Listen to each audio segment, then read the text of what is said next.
Maria and Stephen look for tips from science tutor Farouk. Nice to meet you, Stephen. Stephen, now this is actually PVA.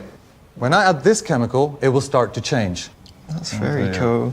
We're doing like an outer space theme as well, so we're thinking the planets and things like that. Rockets. Rockets, perfect. So put the tablet in, put the lid on, now turn it upside down and stand it on its lid.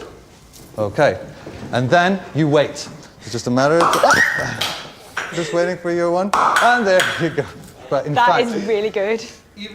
My biggest concerns for tomorrow are the reactions of the children. I mean, if they don't react well, the whole pitch is sunk. We're going to like try and get like some learning involved as well, like as in the planets, like teach them the planets. But we don't really know what they are, so will you be able to tell us? I can tell you the order in which they are. Yeah, that's right? great.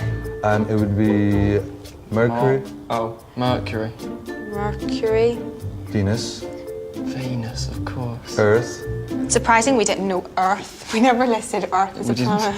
They've decided to go with a space theme. The trouble is, they don't know what the planets are. They have very limited scientific knowledge, even basic knowledge.